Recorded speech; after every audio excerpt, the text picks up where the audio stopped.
రాసిన మొదటి పత్రికలో 3వ అధ్యాయంలో 15వ వచనాన్ని నేను చదివి వినిపిస్తాను. మీరందరూ బైబిల్ తీయగలిగిన వాడు తీసి మీరు చూస్తూ ఉండండి, నేను చదివి వినిపిస్తాను.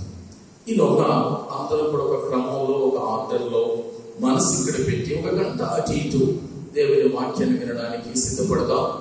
ప్రతి ఒక్కరూ వినాలి, ప్రక్కన వినే వాళ్లకు ఆటంకంగా ఉండకుండా ఉండాలి. నేను ఇక్కడ ఎందుకు ఎత్తుగా ఉన్నానంటే, మీరు నన్ను చూడాలని, నాకు కూడా మీరందరూ కనపడాలి. అటువంటప్పుడు ఒక చక్కటి అవగాహనలో ఈ వాక్యోపదేశం జరుగుతుంది. చూడండి, 1 తిమోతి 3:15 మధ్యలో నేను చదువుతున్నాను. దేవుని మందిరములో అనగా జీవము గల దేవుని సంఘములో జనులు ఎలాగూ ప్రవర్తింపవలెనో అది నీకు తెలియవలెనని ఈ సంగతులను నీకు వ్రాయిచున్నాను. చిన్న ప్రార్థన చేసుకున్న ప్రభువా, ఈ వాక్యము నీది, మీరు మాతో మాట్లాడండి. ఈ వాక్య భాగంలో నుండి మేము ఏ ఆధ్యాత్మిక పాఠాలని రాత్రి కొంత సమయం నేర్చుకోవాలని మీరు సంకల్పిస్తున్నారో ఆ పాఠాలు నేర్చుకుని మా వ్యక్తిగత, మా కుటుంబ, మా సంఘ కాపురుల మండలి ఉద్దేశాలు నెరవేరినట్లుగా మీ చిత్తము మా అందరి జీవితాల్లో అది నెరవేరినట్లుగా అనుగ్రహించమని, వినే మనస్సు, గ్రహించే ఆ హృదయాన్ని ఆచరించాలి అన్న సంకల్పాన్ని మా అందరికీ ప్రసాదించి మాకును మీ వాక్యములో నుండి ఆత్మదేవ మాట్లాడి నేర్పించుమని యేసు నామమున అడుగుచున్నాను తండ్రి, ఆమేన్. ఇది కుటుంబ ఆశీర్వాద కూడిక అని మనం పెట్టుకున్నాం, రైట్? కుటుంబాలంటే భార్య, భర్త, బిడ్డలు. కొన్ని కుటుంబాల్లో పురుషులు మాత్రమే ప్రభువును నమ్ముకున్నారు, కొన్ని కుటుంబాల్లో స్త్రీలు మాత్రమే, కొన్ని కుటుంబాల్లో పురుషుడు, స్త్రీ తల్లిదండ్రులు నమ్ముకుంటారు, బిడ్డలు నమ్ముకోరు. మరికొన్ని కుటుంబాల్లో బిడ్డలే నమ్ముకుంటారు, ముందు తల్లిదండ్రులు నమ్ముకోరు ప్రభువుని. ఇలాంటి పరిస్థితి. అయితే ఈ వాక్య భాగంలో నుంచి ఏమవుతున్నాను, ఏమైనా అడ్జస్ట్మెంట్ చేయాలా? ఏమైనా చేయాల్సి ఉంటే చేసేసే పంపిస్తాను. మీరు కూర్చుందరుగా వాయిస్ ఎక్కువైతే తగ్గించండి, ఈ కోర్స్ ఇలాంటివన్నీ తీసేయండి. వెనుకున్న వాడికి స్పష్టంగా వినిపిస్తుందో లేదో గమనించండి. ఈ స్పీకర్స్ పొజిషన్స్ ఏమైనా మార్చాలనుకుంటే చూడండి. నువ్వు సంథింగ్ ఆ తర్వాత మనము పీస్ఫుల్గా కొద్దిసేపు వాక్యాన్ని విన్నాం, రైట్? నేను ఇక్కడ ఉన్న మనందరినీ ఎలా చూస్తున్నాను అని అంటే, ఒక సంఘంగా చూస్తున్నాను. సంఘమే ఇది, నిస్సీ ఫెయిత్ సంఘం. ఈ నిస్సీ ఫెయిత్ సంఘములో మనమందరము చేరాం. మరి కొంతమంది ఆహ్వానాన్ని అందుకొని లోపలికి వచ్చి ఉన్నారు. అక్కడ మాట ఏంటంటే, ఇలాంటి జీవము గల దేవుని సంఘములో జనులు ఎలాగున ప్రవర్తింపవలెనో తిమోతి నీకు నేను రాస్తున్నాను. నువ్వు నేర్చుకో, నీ సంఘానికి నేర్పించు. నువ్వు నేర్చుకో, నీ సంఘానికి నేర్పించు. వీళ్ళారా సంఘములో ఏం చేస్తాం మనం అనంటే భక్తి చేస్తాం. ఆ మాట అపోస్తలుడైన పౌలు తిమోతికి రాస్తూ రమారమి 11 సార్లు రాశాడు. ఇప్పుడు నేను రిఫరెన్స్ చెప్తాను. అందులో నేను పలుకుతున్న మాట ఉందో లేదో మీరు చూడండి. నేను పలుకుతున్న మాట అక్కడ ఉందో లేదో చూడండి. 1 తిమోతి 1వ అధ్యాయము 11వ వచనములో భక్తి హీనులకును భక్తి. 2వ అధ్యాయం 1వ వచనంలో సంపూర్ణ భక్తియు. 10వ వచనం దైవ భక్తి కలవారమని. 3వ అధ్యాయం 16వ వచనం దైవ భక్తిని. 4వ అధ్యాయము 7వ వచనం దేవ విషయములో. 8వ వచనం దైవ భక్తి. 5వ అధ్యాయము 4వ వచనము మధ్యలో భక్తి కనుపరుచుటకును. 6వ అధ్యాయము 3వ వచనం దైవ భక్తికి. 5వ వచనం దైవ భక్తి. 6వ వచనం సంతుష్టి సహితమైన దైవ భక్తి. 11వ వచనం భక్తిని.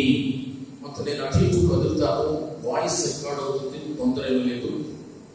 చెప్పండి, ఏ మాట ఉందన్నా? ఒక మాట పదే పదే పదే పదే వచ్చింది. ఏంటో మాట? భక్తి. భక్తి 11 సార్లు వచ్చింది. 6 అధ్యాయాలు, ఒకటే ఒక ఉత్తరం, ఒకే ఒకనికి ఒకే ఒకడు రాసిన ఉత్తరములో 11 సార్లు భక్తి, దేవభక్తి, దైవభక్తి, సంపూర్ణ మాన్యత కలిగిన భక్తి, సంతుష్టి సహితమైన భక్తి, ఇలాంటి మాటలు వచ్చాయి. భక్తి అన్న మాట 11 సార్లు రమారమి వచ్చింది. అంటే ఏంటి? అర్థమేంటి? ఒక మాట ఎవరైనా 1కి 10 సార్లు అదే పలుకుతూ, అదే మాట్లాడుతూ, ఆ పదమే చెబుతూ ఉంటే దాని అర్థమేంటి? దాని అర్థమేంటి? మీరు నన్ను ఎరగను, నేను మిమ్మల్ని ఎరగను, రోడ్డు మీద మనం ఒకరికొకరు తారసపడ్డాం. నేను మీతో మాట్లాడుతూ ఒక మాట పదే పదే పదే పదే మాట్లాడుతూ ఉంటే మీరు నన్ను చూచి నా గురించి 2 రకాలుగా అనుకోవచ్చు. ఇతడు ఈ మాట 1కి 10 సార్లు మాట్లాడుతున్నాడు, కాస్త లూజ్ ఏమో, మతి స్థిమితం లేదేమో, మెంటల్ ఏమో, అందుకే పదే పదే మాట్లాడతాడే అనిపిస్తుంది. లేదా నేను లూజ్ కాదు, మెంటల్ నాకు లేదు అని నీకు తెలిసిన తర్వాత, ఆహా అయితే ఈ మాట చాలా ముఖ్యమేమో అని అనిపిస్తుంది. నాకు మెంటల్ కాదు అని నీకు తెలిస్తే ఇక రెండవది నువ్వు నమ్మి తీరాలి. ఏంటంటే ఈ మాట అతడు పదే పదే చెప్తున్నాడు అంటే అది చాలా ముఖ్యమైనది. ఆమేన్. ఇప్పుడు నేను అడుగుతున్నాను, చెప్పండి, ఈ ఉత్తరాన్ని రాసిన పౌలుకు లూజా? పౌలుకు మెంటలా? కాదు. మరి మెంటల్ కాకపోతే ఇంక రెండవది ఏంటి? రెండవ జవాబు ఏంటి? పౌలు రాసిన భక్తి అన్న మాట 11 సార్లు వాడాడంటే మెంటలోడు కాకపోతే అర్థం ఏంటి? అది చాలా విలువైనది, అది చాలా ముఖ్యమైనది. అందుకే అన్ని సార్లు పౌలు తిమోతికి చెప్పాడు అని అర్థం చేసుకోవాలి. రెండవ విషయం ఏంటంటే అసలు రాసినది పౌలే అయినా తిమోతికి రాయించిందెవరు? పరిశుద్ధాత్ముడు. అడుగుతున్నాను అర్థం కావడం కోసం, పరిశుద్ధాత్మునికి లూజా? చెప్పండి. కాదు. పరిశుద్ధాత్ముడు తాను ఏది ముఖ్యమని తలంచాడో ఆ ముఖ్యమైన మాటను అపోస్తలుడైన పౌలు ద్వారా ఎఫెసు సంఘములో సేవ చేస్తున్న ఒక పాస్టర్ గారికి, ఆయన ద్వారా ఆయన సంఘానికి పదే పదే పదే పదే భక్తి చెయ్యు అని చెప్తున్నాడు. అంటే అది లూసు మాట కాదని, అది చాలా విలువైన మాట, అది చాలా ముఖ్యమైన మాట. కాబట్టి ఇంతవరకు మనకు అర్థమైంది, ఈ మాట చాలా విలువైనది. ఆనాడు తిమోతికి ఇది ముఖ్యమైన మాట కాబట్టి 11 సార్లు మాట్లాడితే అదే మాట ఇవాళ నేటి సంఘాలలో ఉన్న కాపురులకు మాట్లాడుతున్నాడు పరిశుద్ధాత్ముడు. అదే మాట ఆ కాపురుల ద్వారా వారి వారి సంఘాలతో మాట్లాడమని చెప్తున్నాడు. ఒక మాటలో చెప్పాలంటే తిమోతి, నువ్వు భక్తి చెయ్యు, ఆ భక్తిని నీ సంఘానికి నేర్పించు.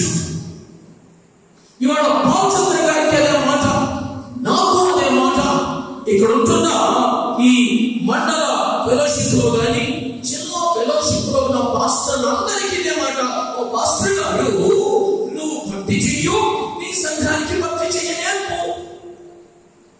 చాలా క్లియర్ గా ఉండేది, ఎక్కడ అనుమానాలు సందేహాలకు తాగులేదు. కాబట్టి మొట్టమొదటి విషయం ఏంటంటే, సంఘ కాపరినైన నేను ముందు ఆ భక్తి నేను చెయ్యాలి. ఆ తర్వాత నా సంఘానికి చెయ్యమని బోధిస్తూ, నేర్పిస్తూ, హెచ్చరిస్తూ నేను ఉండాలి. నేను భక్తి చేయకుండా సంఘానికి భక్తి చెయ్యమని చెబితే నేను ఒక వేషధారిని అవుతాను.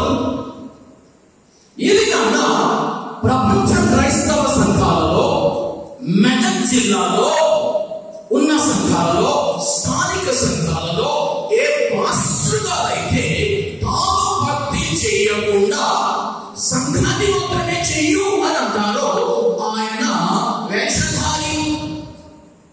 ఏ ఉపదేశకుడు నాలాంటి వారు ఆ భక్తి చేయకుండా మీరు చెయ్యండి అని 10 మందికి నేను చెప్తానో నేను ఒక వేషధారిని.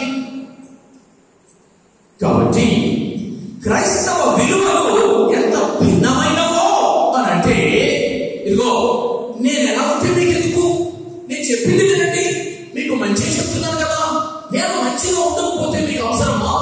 మంచి చెప్పకపోతే అడగాలి కానీ నేను మంచిగా ఉండకపోతే మీకు ఎందుకు అనేవాళ్ళు పాస్టర్లు కాదు, అనేవాళ్ళు ఉపదేశకులు కాదు, అనేవాళ్ళు క్రీస్తు యేసు ప్రభుని సంఘములో ఏ ప్రధానమైన బాధ్యతను పొందుకోవడానికి అర్హులు కాదు.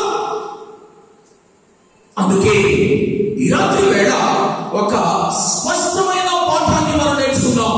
ఉపదేశకునిగా నేను, కాపరిగా బాలచంద్ర గారు, ఇక్కడ స్త్రీల సమాజం ఉంటే స్త్రీల సమాజపు నాయకురాళ్ళు, పురుషులకి పురుష సమాజపు నాయకురాళ్ళు, యవనస్తులంటే యవనస్తుల సమాజపు నాయకులు, ఇలా బాధ్యత కలిగిన వారమైన మనమందరము సంఘములో తొలుత మనము భక్తి చేయాలి.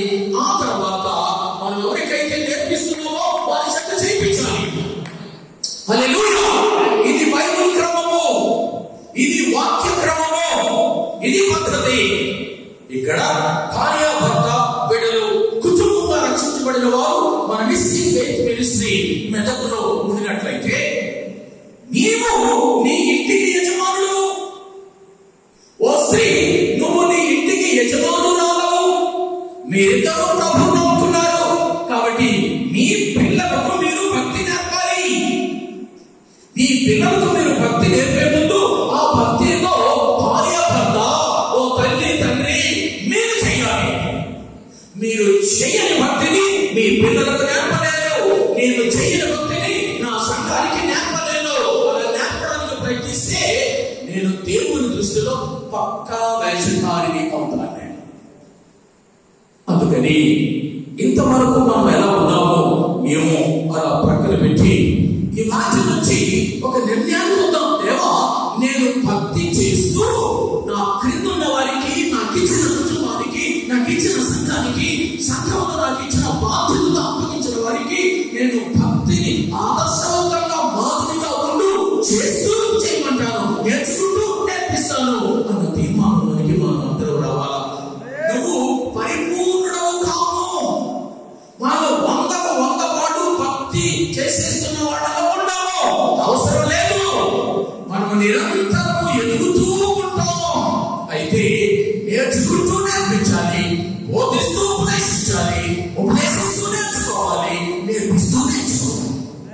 ఇది ఒక క్రైస్తవ సంఘములోనైనా, ఒక క్రైస్తవ కుటుంబంలోనైనా, తల్లైనా తండ్రైనా, సంఘ కాపరి అయినా, సంఘాలైనా, సంఘంలో ఉన్న వివిధ బాధ్యతలు నెత్తి మీద పెట్టుకుని చక్కగా నిర్వహిస్తున్న వారు ఎవరైనా అందరికీ ఇదే నియమం వర్తిస్తుంది. కాబట్టి ఈ రాత్రి అలాంటి ఒక నియమాన్ని మనం తీసుకుందాం. రైట్, భక్తి రెండో విషయం చూస్తున్నాం. భక్తి భక్తి భక్తి అని 11 సార్లు ఉంది కదా. అక్కడ ఇంగ్లీష్ లో ఏముంది అని చూస్తాను. ఇంగ్లీష్ లో గాడ్లీనెస్ అని ఉంది. గ్రీకులో ఏముంది అని చూసాను. మూల భాషలో యూసిబియా అని ఉంది. దాని అర్థం ఏంటి అని చూసాను. దాని అర్థము 2 అర్థాలు.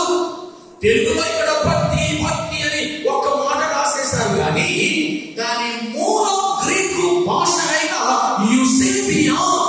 మాటకు రెండు అర్థాలు ఉన్నాయి. అదేంటంటే అత్యధికమైన గౌరవం, అత్యధికమైన భయం. ఈ రెండు మనం దేవునికి చూపిస్తే మనం భక్తి చేస్తున్నట్టు లెక్క. చెప్పండి, అత్యధికమైన గౌరవం. నాతో చెప్పండి, అత్యధికమైన గౌరవం, అత్యధికమైన భయం. గౌరవం, భయం, గౌరవం, భయం. ఈ రెండు అందరికంటే ఎక్కువగా మనం ఎవరికి చూపించాలట? దేవునికి. మన తల్లిదండ్రులకు భయపడతాం, మంచిదే, కానీ తల్లిదండ్రుల కంటే ఎక్కువ దేవునికి భయపడాలి. ఆమేన్. మనకు తల్లిదండ్రులను, మనకు పాఠాలు చెప్పే గురువులను ఎన్నో రత్నాకర్ గారు ఉన్నారు. వారు స్కూల్ హెడ్ మాస్టర్ గారు. వారింటిలో చక్కగా మనకు కొంత సమయం సేద తీర్చారు, ఆదరించారు. వారు పిల్లలకు చదువు చెప్తారు. రత్నాకర్ గారు అంటే వారి పిల్లలకు మంచిదే, ఉండాలి, కానీ దేవునికి అందరికంటే అధిక గౌరవాన్ని ఇవ్వాలి. కాబట్టి పిల్లరా, ఏ సంఘంలో అయితే, ఏ క్రైస్తవ కుటుంబంలో అయితే భూమి మీద ఉన్న అన్ని రకాల మానవులు, అన్ని రకాల సంబంధాల కంటే అధికమైన గౌరవం, అధికమైన భయం దేవునికి మాత్రమే నువ్వు నేను ఇస్తున్న వాళ్ళలో ఉంటే అప్పుడే మనం భక్తి చేస్తున్నట్టు లెక్క. ఎంత లోతైన మాట అండి. సామాన్యంగా మనం అనుకుంటాం తెల్లబట్టలు వేసుకుంటే భక్తి అని. కాదు. లేదా మై పట్టుకుని గంభీరంగా చక్కటి వాయిద్య ధృవములతో పాటలు పాడుతూ ఉంటే భక్తి అని అనుకుంటాం. కాదు. అది భక్తిలో ఒక చిన్న అంశం మాత్రమే. మనం సమాజంగా కూడి వాక్యాన్ని వింటూ ఉంటాం, మంచిదే, అది మాత్రమే భక్తి కాదు. సభలు పెడతాం, అది మాత్రమే భక్తి కాదు. అర్పణలు ఇస్తాం, అది మాత్రమే భక్తి కాదు. ఇవన్నీ చేస్తూ ఉన్నా కూడా దేవునికి నువ్వు అధికమైన గౌరవాన్ని ఇవ్వకపోతే, అధికమైన భయాన్ని ఆయన పట్ల చూపకపోతే నువ్వు చేస్తున్నవన్నీ కూడా భక్తి క్రిందకు రావు. అదొక అలవాటు, అదొక ఆచారం, అదొక సాంప్రదాయం అంతే. వాళ్ళు వాళ్ళ సాంప్రదాయాలు వాడుకుంటాయి హిందువులకు, వేద సాంప్రదాయాలు వేడుకుంటాయి ముస్లింలకు, మన సాంప్రదాయాలు వాడుకుంటాయి అనుకోవడానికి తప్ప ఇది భక్తి కాదు. ఏది భక్తి అని అంటే, మొదటిగా నా తలపులలో, నా ఉద్రేకాలలో, నా క్రియలలో, నా నడవడికలో, నా ప్రవర్తనలో, నా ఇంటిలో, నా సంఘములో, నేను ఉద్యోగం చేస్తున్న చోట, ఈ దేశంలో ఎక్కడైనా, ఎప్పుడైనా, ఏ విషయంలో అయినా దేవునికి మాత్రమే నా అత్యధిక గౌరవము, ఆయనకు మాత్రమే నా అత్యధిక భయము నేను కలిగి ఉంటేనే భక్తి. ఇప్పుడు ఒకసారి ఆలోచన చేసుకుందాం. ఎవరు పట్టుకోవడం? ఈ నేళ్ళు నేను ఇలాంటి భక్తి చేశాను. నేను దేవునికంటే ఎవరికైనా, వేదికైనా, దేనికైనా అధికమైన గౌరవాన్ని ఇస్తూ ఉన్నానా? దేవునికంటే ఎవరికైనా అధికంగా భయపడుతూ ఉన్నానా?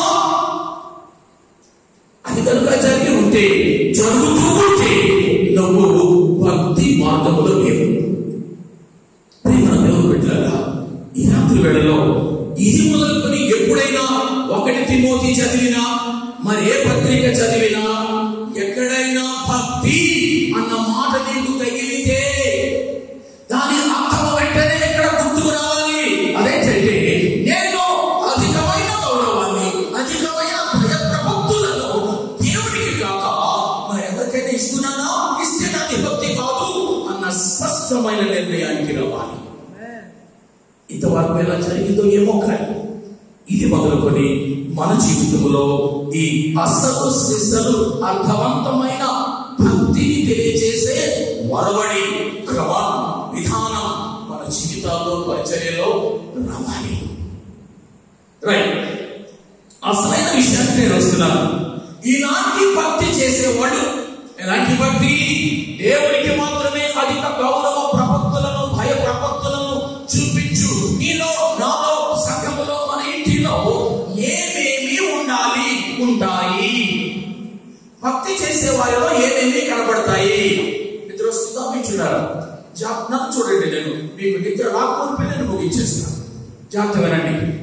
నేను వాక్యం చెబుతున్నా, అర్థవంతమైన భక్తి చేస్తున్నాను అంటే నాలో కొన్ని కనబడాలా, కొన్ని గుర్తులుండాలా, కొన్ని సూచికలు అవి బయటపడాలా. అవే నేను మాట్లాడతాను. చాలా కీలకమైనవి నేను మాట్లాడుతున్నాను. పౌలు తిమోతికి చెప్పినవే మాట్లాడుతున్నాను. మొట్టమొదటిది, అలాంటి భక్తి చేయువానిగా నువ్వైనా నేనైనా ఇక్కడ ఉండాలి. ఇది మొదలుకొని అంటే మనము రక్షణ పొంది ఉండాలి, రక్షించబడి ఉండాలి. ఒక మాటలో చెప్పాలంటే పిల్లరా, రక్షణ పొందని వాడు అసలు భక్తి బాటలోనే లేడు, భక్తి మార్గంలోనే లేడు. భక్తి అన్నది రక్షణతోనే మొదలవుతుంది. ఒక మేడ ఎక్కాలంటే 20 మెట్లుంటే మొదటి మెట్టు నువ్వు ఎక్కకుండా ఒకేసారి 20వ మెట్టు ఎక్కలేవు కదా. ఆ మొదటి మెట్టే రక్షణ. కాబట్టి మొదటి మెట్టైన రక్షణ నీకు నాకు స్పష్టంగా ఉండకపోతే నీవు నేను భక్తి ఇంకా మొదలు పెట్టలేదు. భక్తి గురించి వింటున్నావేమో ప్రసంగాలు, భక్తి చేస్తున్న వారిని చూస్తున్నామేమో, కానీ భక్తి నువ్వు ఇంకా మొదలు పెట్టలేదు. ఎందుకంటే నీలో రక్షణ అనే అనుభవము స్పష్టంగా లేదు. 1 తిమోతి 2వ అధ్యాయము 4వ వచనాన్ని నేను చదువుతాను, మీరు చూడండి. 2:4 1 తిమోతి. ఇది మంచిదియు మన రక్షకుడకు దేవుని దృష్టికి అనుకూలమైనవి ఉన్నది అని చెబుతూ ప్రార్థన గురించి 4వ వచనం, ఆయన మనుషులందరూ రక్షణ పొంది సత్యమును కూర్చిన అనుభవ జ్ఞానము కలిగిన వారై ఉండవలెనని ఇచ్ఛయించుచున్నాడు. మీకు ఎందుకు నవ్వొస్తుంది? నేను దాకా చూస్తున్నాను చిన్న బిడ్డలారా. మీరే మనసు లేకపోతే వెళ్ళిపోవచ్చు కదా. నాకెందుకు మీరు అభ్యంతరకరంగా ఉండాలి? మీరిద్దరు ఏనండి, మీరిద్దరు. మీకు ఇక్కడ మాట్లాడుతుంది అర్థం కాకపోతే వెనక్కి వెళ్ళిపోయినాం. చాలా తినాలి. నేను వట్టి ప్రసంగం మాత్రమే చేయడం లేదు, అన్ని కాలాలకు అన్ని సంఘాలకు వర్తించే సిద్ధాంతపరమైన ఉపదేశాన్ని చేస్తున్నాను నేను. కాబట్టి పిల్లరా, నేను కానీ నువ్వు కానీ ప్రపంచంలో ఎవరైనా కానీ క్రైస్తవ భక్తి చేసేవాడు ఇంటిలో ఉంటే, సంఘంలో ఉంటే వారు రక్షణ పొందిన వారై ఉండాలి. షార్ట్కట్ లేవు, మినహాయింపులు లేవు. ఎందుకంటే దేవుడు మనుషులందరూ రక్షణ పొంది దేవుడు కూర్చున్న అనుభవ జ్ఞానం కలిగిన వారై ఉండాలని ఆయన కోరుకుంటున్నాడు. 4వ అధ్యాయము 10వ వచనము 4:10 మనుషులకందరికీ రక్షకుడును మరి విశేషముగా విశ్వాసులకు రక్షకుడును అయినా అన్నమాట. జీవము గల దేవుడు. పిల్లరా, ఏ పౌలంటే తిమోతికి భక్తి గురించి రాస్తున్నాడో 11 సార్లు అదే పౌలు ఇదే తిమోతికి చెప్తున్నాడు, రక్షణ ముఖ్యం, అందరూ రక్షించబడాలని దేవుడు హృదయమందు ఇచ్ఛయించుచున్నాడు. ఏ భేదము లేదు, అందరికీ రక్షణ అవసరమే. అందుకే మాట్లాడుతున్నాను. మిస్సీ ఫెయిత్ మినిస్ట్రీస్ లో ఉన్న సంఘములో ఉన్న వారందరూ రక్షించబడిన వారా? ఈ 20వ తారీఖు ఈ రాత్రి నెలసరి కూటములో హాజరైన నాతో సహా చివరి బెంచ్లో లేదా చివరి కుర్చీలో కూర్చున్న నీతో సహా మనమందరము రక్షించబడిన వారమేనా? దీనికి అటో ఇటో అంటే మధ్యలో వేరే జవాబులు ఉండవు. రక్షించబడ్డానండి, రక్షించబడితే లేదండి, లేకపోతే. ఇక మధ్యలో 3వ జవాబు లేదు. అంటే ఏంటంటే మీరంటే ఇప్పుడు చెప్తాను.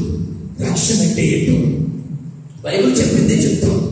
మనము మన పాపములను ఒప్పుకొని ఎడల ఆయన నమ్మదగిన వాడును నీతిమంతుడును కనుక మన సమస్త దుర్నీతి నుండి మనలను కడిగి కాబట్టి రక్షణ అంటే దేవుని చేత పవిత్ర పరచబడిన వారు. ఇక్కడ దినాన ప్రభు మనందరినీ పవిత్రపరచాడా? నిజానికి మనం పవిత్రులు కావు, కానీ మన పాపములను మనం ఒప్పుకోవడం వల్ల ఆయన నమ్మదగిన వాడు, నీతిమంతుడు కనుక ఒప్పుకొని ప్రతి పాపమును క్షమించి మనల్ని పవిత్రులుగా చేశాడు. ఇక్కడ ఉంటున్న మనము ప్రభుని చేత పవిత్రపరచబడిన ఉంటేనే మనము రక్షించబడినట్టు. రక్షించబడితేనే భక్తి చేయడానికి నువ్వు రెడీ అన్నట్టు. ఆయన పవిత్రులుగా చేశాడండి మనల్ని రాత్రి. అది జరిగిన గత కాలంలో ఎప్పుడైనా అసలు పాపములు ఒప్పుకున్నావా? ఒప్పుకున్న వాటిని విడిచిపెట్టావా? ఒప్పుకున్న ప్రతి పాపాన్ని ఆయన కడిగాడు, క్షమించాడని నమ్మావా? క్షమించడం మాత్రమే కాదు, మనల్ని ఆయన కడిగి పవిత్రపరచాడని నమ్మావా? ఇవాళ నీకు ఉత్తరం రాయలైతే ఇవాళ మెదక్లో నిస్సి ఫెయిత్ సంఘానికి అదే అపోస్తలుడైన పౌలు ఉత్తరం రాయాల్సి వస్తే మెదక్లోని నిస్సి ఫెయిత్ సంఘములో ఉన్న పరిశుద్ధులకు రాయల దేవుడగా అని రాయగలడా? అనగా రక్షణ పొందావా? అనగా ఆయన చేత పవిత్రపరచబడ్డావా అని అడుగుతున్నట్టు లేక నా భాష మీకు అర్థమైతే మీ గుండెలకు మీరు జవాబు చెప్పుకోండి చాలు.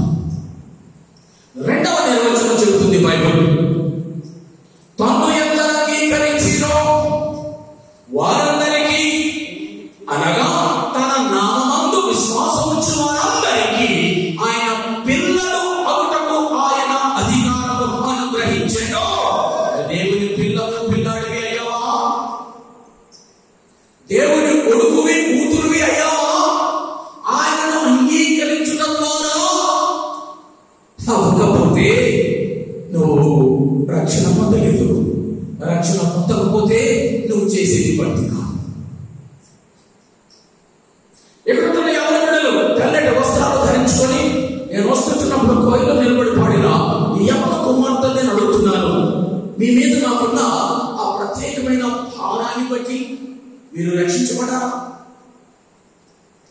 మీరు రక్షించబడకుండా మీ వయసులో 14 సంవత్సరాల పైన ఉండి ఉంటే, అనగా బాలుడు బాలిక 14 లోపల ఉన్న పిల్లలు 14 సంవత్సరాల పైన మీరు ఉండి ఉంటే, మీరు దేవుని కూతురు కొడుకులు అవ్వకపోతే, ఆయన చేత మీరు పవిత్రపరచబడకపోతే, అనగా ఆయన విశ్వసించకపోతే, అనగా మీ పాపమును మీరు ఒప్పుకోకపోతే, మీరు మామూలుగా వచ్చి పాటలు పాడాలి, భక్తి చేస్తూ పాడుతున్న పాటలుగా అవి ఉండవు.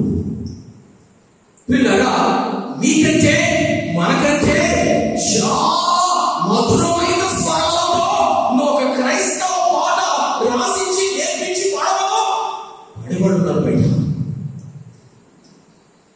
మామూలుగా పాడవ పాట వింటుంటే దివ్యంగా ఉంటాయి. ఎందుకంటే దేవుడు వారికి సహజ వరాలు ఇచ్చాడు. ఆ సహజ గాత్రాన్ని, సహజ సంగీతాన్ని వారు పుచ్చుకొని ఏ పాటనైనా అవలేదుగా పాడేస్తారు.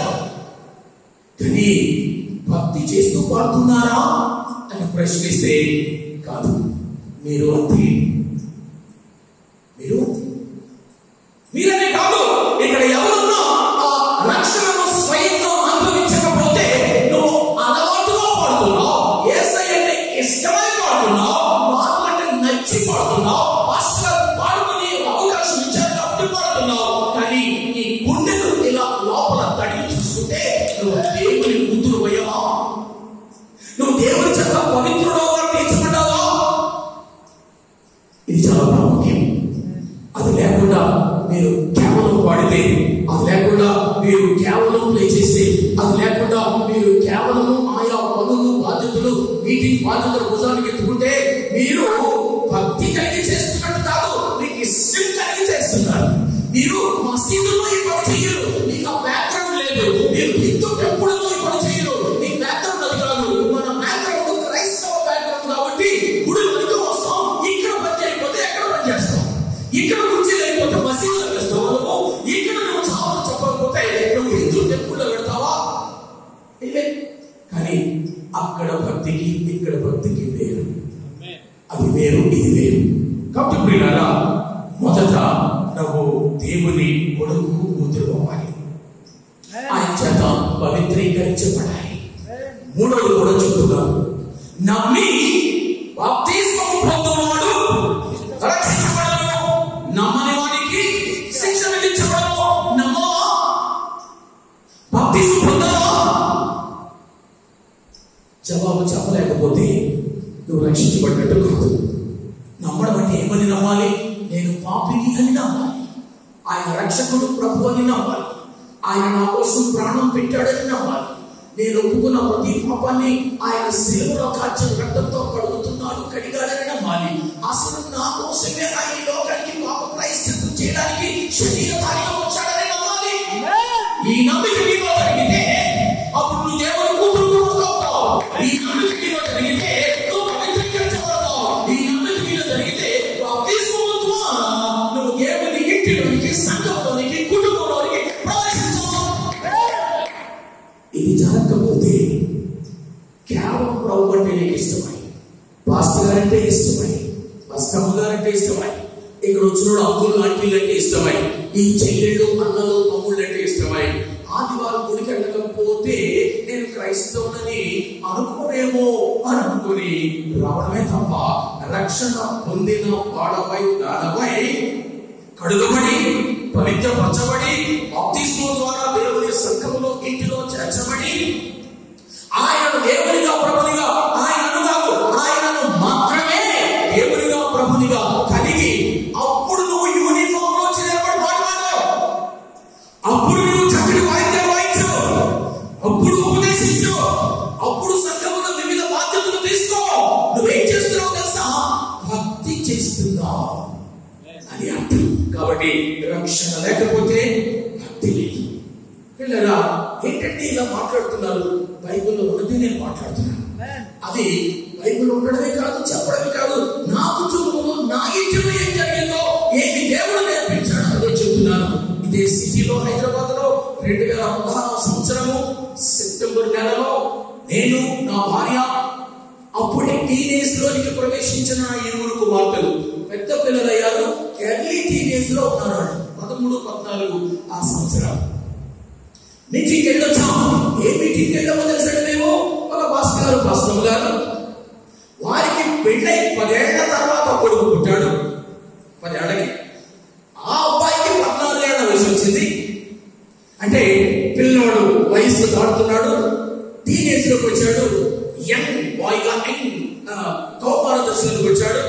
వాళ్ళ అమ్మ నాన్నలు ఈ 14 సంవత్సరాల అబ్బాయిని ఇశ్రాయేల్ దేశం తీసుకెళ్లారు. యోర్దాను నదిలో ఆ అబ్బాయికి బాప్తిస్మం ఇచ్చారు. 14 ఏళ్ళు నిండినప్పుడు తెచ్చారు. సిటీలో కృతజ్ఞత ప్రార్థనలు పెట్టుకుంటున్నారు. చాలా మందిని పిలిచారు. నేను, నా భార్య, నా 7 కుమార్తెలు వెళ్ళాం. అయిపోయింది, భోజనం కూడా చేసాం, ఇంటికి వచ్చాం, ఇక పడుకోవాలి. ఆ సమయంలో గమనించండి, దేవునాత్మ నాతో మాట్లాడుతున్నాడు. ఇంగ్లీష్ లో ఇలా అంటాడు ఆయన, speak to your children, speak to your children. నీ పిల్లలతో మాట్లాడు.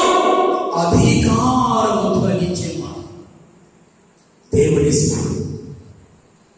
ఇలా చుట్టూ చూసాను. ఎందుకంటే మా ఇంట్లో నా భార్య, నా 2 కూతురు అందరూ ఆడవాళ్ళే, నేను ఒకటే మామూలు మగ స్వరం. అది స్పీక్ టు యువర్ చిల్డ్రన్.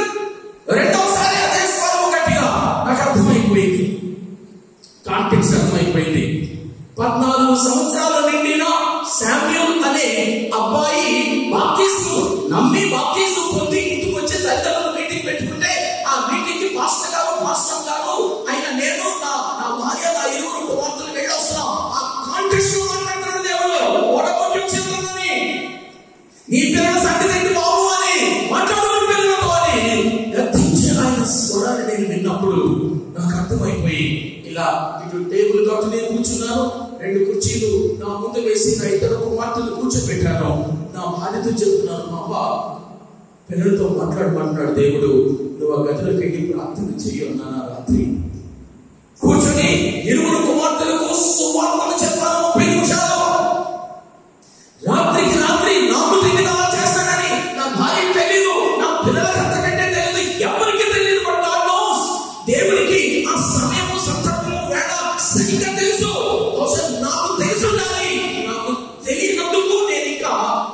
దాని గురించి ఆలోచించినందుకు ఆయన నాకు నేర్పించాడు. ఆ రాత్రి కూర్చోబెట్టి ఇతనికి 30 నిమిషాలు సువార్త ప్రకటించాను. చెప్పి నాన్న, డాడీ మమ్మీ అంటున్నారని కాదమ్మా, సువార్త ఇది. నువ్వు పాపివి, నువ్వు 14-15 సంవత్సరాల వయసులో ఉన్నారు మీరిద్దరు. మీకు ఇప్పుడు తెలుసు తప్పు అంటే ఏంటో, ఉప్పు అంటే ఏంటో, పాపం అంటే ఏంటో, పరిశుద్ధ అంటే ఏంటో, దేవుడు అంటే ఏంటో, దయ్యం అంటే ఏంటో, పాపము నుంచి శిక్ష ఏంటో, పాపము పరిహరించుకుంటే నీతిమంతులు కావడం అంటే ఏంటో తెలిసిన వయసులో వచ్చారు మీరు. మీకు నచ్చితే వెళ్ళి మీ పాపాలు ఒప్పుకొని యేసు మీ గుండెలోనికి రమ్మని ఆహ్వానించమని ఇద్దరు కుమార్తెలు చెప్పి 2 వేరు గదులను చూపించాము వారికి. ఒక చోట నా భార్య, ఒక చోట నేను, ఈ ఇద్దరు పిల్లలు వేరు చోట్లకి వెళ్ళి వారు పాపములు ఒప్పుకున్నారు. యేసుక్రీస్తు ప్రభువు వారి జీవితాలకు ఆహ్వానించారు. ఒక 30 నిమిషాల తర్వాత చిన్న పాప వచ్చింది. ఏం జరిగిందమ్మా అని నేను అన్నాను. డాడీ, నా పాపములన్నీ నేను ఒప్పుకున్నాను డాడీ. అవన్నీ కూడా నేను ప్రార్థన చేస్తూ ఉంటుంటే నా వీపు వెనక నుంచి ఒక బరువైన ఉంటదా అవి తొల్లుకుపోయి పడిపోయాయి డాడీ. జీసస్ ఇక్కడ ఉన్నాడు డాడీ అంటుంది. జీసస్ ఇక్కడ ఉన్నాడు డాడీ. జీసస్ ఇక్కడ ఉన్నాడు డాడీ. కొద్దిసేపు తర్వాత పెద్ద పాప కూడా వచ్చింది. అమ్మాయి కూడా చెప్పింది, ప్రియులా, ఆ రాత్రి నా 2 కుమార్తెలు చూసాను. ఈ వాక్యమును బట్టి మీరిద్దరు రక్షించబడ్డారు అని చెప్పి అదే 2016 సంవత్సరము, ఇది సెప్టెంబర్లో జరిగితే డిసెంబర్ 30వ తారీఖున ఆంధ్రకు వెళ్ళి పాయకరపేట, తొలి, అటు విశాఖ జిల్లా, ఇటు తూర్పుగోదావరి జిల్లా, ఈ 2 జిల్లాలను విడగొట్టి పారి తాండవ నదిలో మనకు 30 మందితో కలిపి నా 2 కుమార్తెలకు 2016 30వ తారీఖు డిసెంబర్న బాప్తిస్మం ఇచ్చాను. హల్లెలూయా. అందుకే ధైర్యంగా మాట్లాడుతున్నాను నేను. అందుకే అధికారపూర్వకంగా మాట్లాడుతున్నాను నేను. స్వార్థకునైనా పాస్టర్నైనా నా కూతుళ్ళకి ఇంకా వయస్సు రాలేదని అనుకున్నానేమో. ఏమైపోయింది వీడికి అప్పుడే? పాస్టర్ గారి కూతుళ్ళు, పాస్టర్ గారి కూతుళ్ళు ఏమైపోయింది, ఎక్కడికి పోతారు వీళ్ళు అని అనుకున్నానేమో. కానీ అది కాదు, అది కాదు. అందుకే బైబిల్ చెప్తుంది, బాలుడు బాలిక వారు నడవాల్సిన త్రోవను వారికి నేర్పించండి, అప్పుడు పెద్దవారైనా దాని నుండి తొలగిపోరు. 14 సంవత్సరాలు లోపునున్నవాడు బాలుడు బాలిక, 14 నిండిన తర్వాత పై ఉన్నవారు ఇక బాలుడు కాదు ప్రపంచ నిర్వచనం ప్రకారం. కాబట్టి పిల్లల ఆ వయస్సులోనే నువ్వు సృష్టికర్తలే. కానీ బైబిల్ చెప్తున్న మాట, నీ బాల్య దినములందే నీ సృష్టికర్త నీవు స్మరణకు తెచ్చుకో. కాబట్టి పిల్లరా, ఇక్కడ ఉన్న వారిని మాత్రమే ఉద్దేశించి మాట్లాడలేదు. ఆన్లైన్ లో చూసేవారు మన మినిస్ట్రీస్ లో ఉన్న ఇక్కడ రాజీ కుటుంబాలు, ఎవరి బిడ్డలు, ఎవరి కుమార్తెలు అందరికీ మాటలు వర్తిస్తాయి. నీ వయసు 14 పైన దాటిందా నువ్వు రక్షణ పొందుకోవడానికి వయసు వచ్చింది. రక్షణ పొందుకోవడానికి వయసు వచ్చింది. ఈ మాటలు నించున్నప్పుడు ఇక్కడ తల్లులు ఉన్నారు, మీ కూతుళ్ళు ఇక్కడ ఉంటే, మీకు కొడుకులుంటే వాడు ఇక్కడ ఉన్నా లేకపోయినా వారి వయసు 14 పైన ఉండి ఉంటే వారికి యేసయ్య ఇష్టం ఉండొచ్చుగాక, పాటలు పాడొచ్చుగాక, గుడికి రావచ్చుగాక, కానీ వారు నిర్ణయం చేసుకునే వయసు వచ్చింది. వారు యేసు జీవితంలోకి ఆహ్వానించగలరు. వారు తమ పాపమును యేసు ముందు ఒప్పుకోగలరు. యేసయ్య నా గుండెలోనికి రా అని అనగలరు. యేసయ్య ఎక్కడున్నాడంటే గుళ్ళో ఉన్నాడని చెప్పరు. యేసయ్య నాలో ఉన్నాడంటే నా కూతురు చెప్పినట్టుగా నీ కొడుకు చెప్పగలడు, నీ కూతురు చెప్పగలడు. నేను వారి మీద కనుక ప్రయాసపడితే, ప్రార్థిస్తే, స్వార్థ ప్రకటిస్తే, నువ్వు నమ్ముకోవడానికి ఎంత వయసులో ప్రభు నమ్ముకున్నావో అది నీ సంగతి, నీ వెనకటి సంగతి. కానీ నువ్వు రక్షించబడిన తర్వాత నీకు బిడ్డలు పుడితే నీ 40 ఏళ్ళు, నీ 40 ఏళ్ళు రావాలని కనిపెట్టాల్సిన అవసరం లేదు. వారు ఉంటుండగానే వారి రక్షణకు నడిపించుకో తండ్రి, వారి రక్షణకు నడిపించుకో తల్లి. అది క్రైస్తవ సంఘమును రక్షించబడిన ప్రతి తల్లి తండ్రి బాధ్యత, కాపరి బాధ్యత, సంఘములో పెద్దలైన స్త్రీల బాధ్యత, పెద్దలైన పురుషుల బాధ్యత. ఇది మనం పరస్పరము మన కుటుంబాలని పిల్లలను ప్రభువుకు అర్పించాల్సిన రోజు సమయమైంది. రెండవ శ్రేష్టమైన విషయం మాట్లాడుతున్నాను. అలా కనుక మనము రక్షణ అనుభవానికి రాకపోతే నువ్వు ఇంకా భక్తి మొదలెట్టలేదు. రక్షణ పొందకుండా నువ్వు చేసేది భక్తి అవ్వదు. క్లియర్? రైట్. ఇక రెండవది సహవాసం.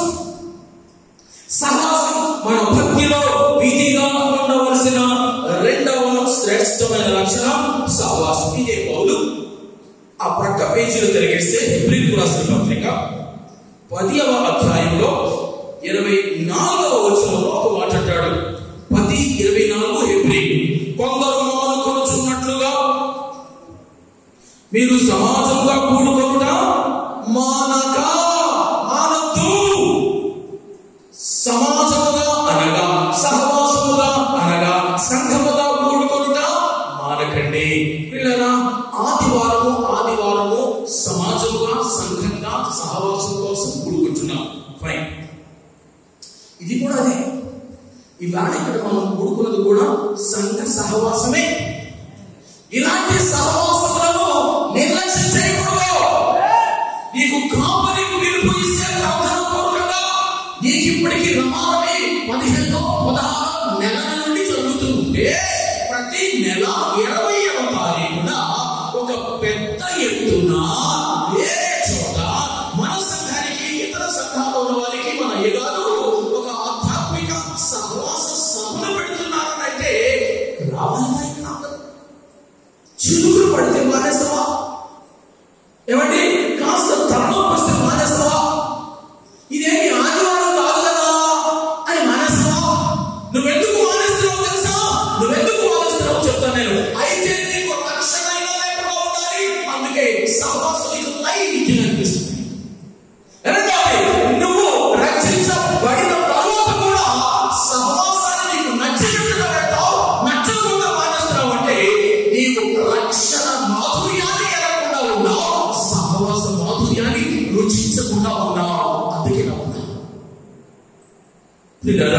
ఆ సహవాసంలో ఏమేమి ఉండాలో అపోస్తలుడైన పౌలు 25వ వచనంలో క్రింద చెప్తున్నాడు. మీరు చదువుకోండి. పరస్పర హెచ్చరిక, ఒకరినొకడు హెచ్చరించుచు, ప్రేమ చూపుటకును, సత్కార్యము చూపుటకును, ఒకరినొకడు పురికొల్పవలెను. 4 విషయాలు జరగాలి. అది సహవాసం అయితే అక్కడ 4 విషయాలు ఖచ్చితంగా జరగాలి. ఆ 4 జరిగితేనే అది సహవాసం అవుతుంది. 1 పరస్పర హెచ్చరిక, 2 పరస్పర ప్రేమ, 3 పరస్పర సత్క్రియ, 4 పరస్పర పురికొల్పు. ఈ 4 సంఘములో జరగాలి. జరిగితేనే అది సహవాసం అవుతుంది. లేకపోతే ఒక 70 తలకాయలు 70 కుర్చీలు తిప్పి ఒక 2 గంటల కూర్చొని వెళ్ళిపోయింది. అదొక జాతర, ఒక చిన్న సైజు జాతర, అదొక మొక్కుబడి, అదొక అలవాటు, అదొక నామకత్వం. సంఘములో సహవాసం జరగాలి. అసలు సంఘం అంటేనే సహవాసం, సహవాసం ఉన్నదే సంఘం. అలాంటి సహవాసం ఉన్న చోట 4 కనబడాలి. 1 నన్ను నీవు హెచ్చరించాలా, నిన్ను నేను హెచ్చరించాలా. ఒకడు హెచ్చరించుకొనొచ్చు. నేను తప్పుగా దారి తొలగిపోతుంటే ఇక్కడున్న నా అన్నలు, నా అక్కలు, నా తమ్ముళ్ళు, చెల్లెళ్ళు కూడా, అన్నా తమ్ముడు, అన్నా ఇలా కాదు కదా, మనం ఇలా చేయకూడదు కదా, ఇలా ఉండకూడదు కదా, ఇలా ప్రవర్తించకూడదు కదా అని మీరు నన్ను హెచ్చరించాలి. మీరు తెలిసి నన్ను హెచ్చరించకపోతే నువ్వు సహవాసంలో ఉన్నట్టు కాదు. నాకు నీ వల్ల శోభం లేదు, ఉపయోగం లేదు. ఇక్కడ ఉండవాలి. మరొక రోజు నువ్వే దారి తప్పు ఉండొచ్చు, నేనే బాగుండొచ్చు. ఆ విషయం నాకు తెలిసింది. అప్పుడు నేను వచ్చి నాకంటే పెద్దవాడమైనా పోయినసారి నాకు నువ్వే చెప్పినా ఏ మాత్రము ఈ రోజు వేషధారణ లేకుండా, అన్నా అయ్యా మరి ఇలా విన్నాను, ఇది నిజమేనా, మనం ఇలా ఉండకూడదు కదా, మీరే కదా నాకు చెప్పారు, మరి మనం అలా చేయకూడదు కదా అని ప్రేమతోనూ సత్యముతోను, ప్రేమతోనూ సత్యముతోను, ప్రేమ కలిగి సత్యము చెప్పుచు అన్న మాట ఎఫెసీయులకు రాసిన పత్రికలో. కాబట్టి ఈ ప్రేమ, ఈ సత్యం, ప్రేమ ఏం చేస్తుంది? అది మనిషి దగ్గరికి వెళ్ళి చెప్పుద్ది, సత్యం ఏం చెప్పుద్ది? ఉన్నదన్నట్టు మాట్లాడుతుంది, లేనిది కనిపించదు, ఉన్నదాన్ని తీసేయదు. అన్నా ఇలాగా మీరు చేస్తున్నారు, నేను చూసాను, కరెక్ట్ కాదు కదా. ఈ పరస్పర హెచ్చరిక, స్త్రీల మధ్యలో స్త్రీలు, పురుషుల మధ్యలో పురుషులు. కొన్నిసార్లు స్త్రీలు ఉంటే పురుషులు ఉంటే, పురుషులు పాస్టర్ గారు పాస్టమ్మ గారికి విషయం తెలియజేసి, పాస్టర్ గారు పాస్టమ్మ గారు వారికి, పాస్టర్ గారు పాస్టమ్మ గారు వీరికి, ఏదో ఒక పెద్ద ఒక పెద్దమ్మ వీరికి, ఇద్దరు ఒక పెద్ద పెద్ద అయినా ఈయనకి, ఈ నాగున ఏ నాగులు వీలైతే ఆ నాగున సంఘముల వరకు పరస్పర హెచ్చరిక ఉండాలి. 2 పరస్పర ప్రేమ, మీరు నన్ను ప్రేమించాలి, నేను నిన్ను ప్రేమించాలి. ఏ ప్రేమ? ఇది దైవ ప్రేమ, ఇది పవిత్ర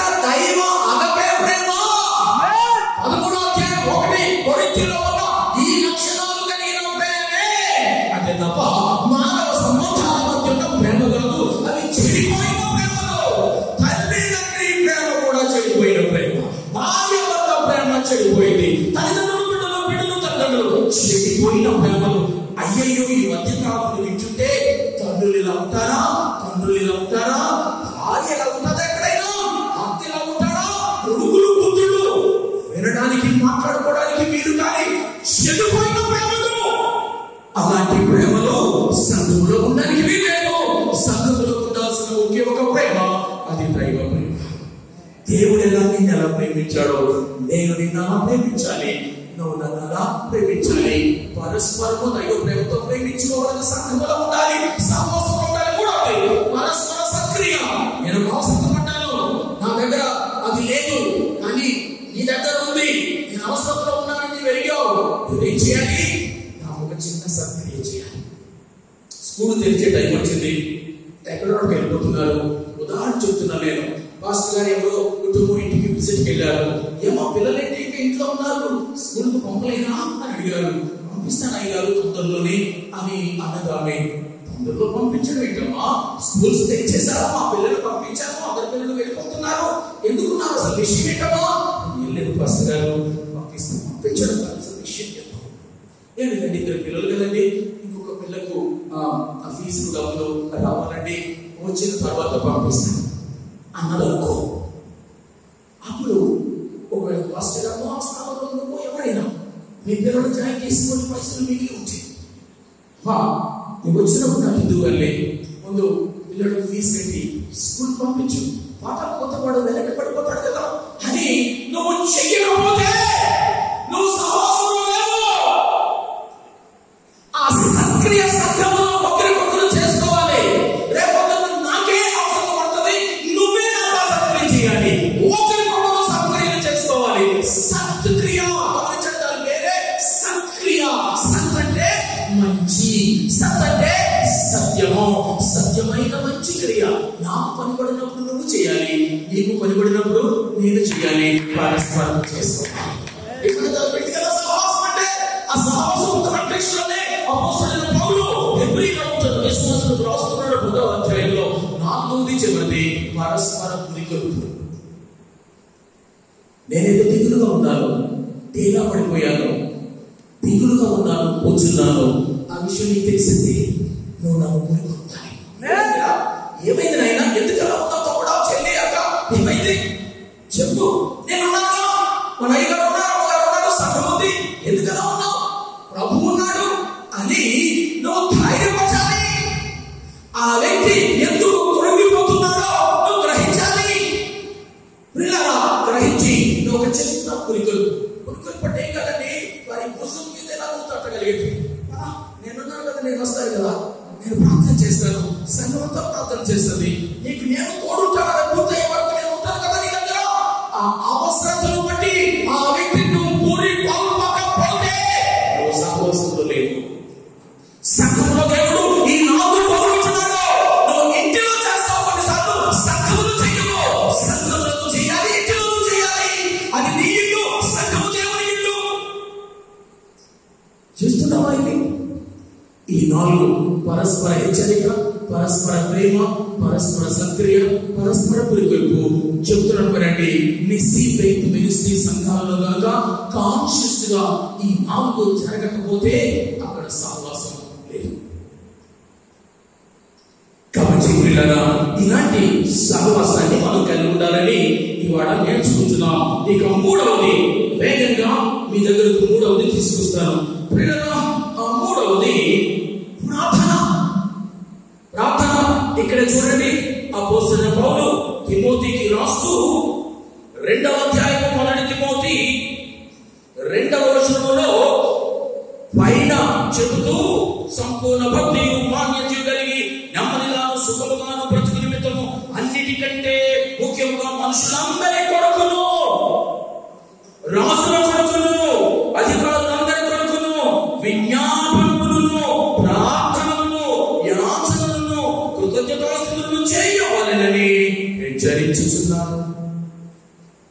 పిల్లరా ప్రార్థన చెయ్యవా, నువ్వు భక్తిలో లేవు. సహవాసము 4 రకాలైన అర్థాలతో కూడిన సహవాసము చెయ్యవా, నువ్వు భక్తిలో లేవు. నువ్వు దేవుని కుమారుడుగా కుమార్తెగా ఆయన చేత పవిత్రీకరించబడి ఆయన హృదయంలో కలిగిన వారిగా నీ పాపములన్నీ ఒప్పుకుని ఆయన మాత్రమే దేవుడిగా కలిగి ఉండడం ద్వారా పొందుకునే రక్షణ పొందుకోవా నువ్వు భక్తులు లేవు. రక్షణ లేకపోయినా ఇది భక్తి కాదు, సహవాసం లేకపోయినా ఇది భక్తి కాదు. మూడవది, ప్రార్థన చేయకపోయినా నువ్వు చేసేది భక్తి కాదు.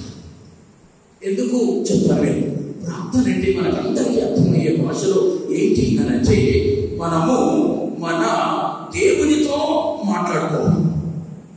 దేవునితో మాట్లాడుకోవాలి. ఏమండి, అప్పుడే కొత్తగా పెళ్ళయింది, వాళ్ళిద్దరు భార్య భర్తలు, వాళ్ళిద్దరినీ మాట్లాడుకోమని ఎవరు చెప్పాల్సిన అవసరం?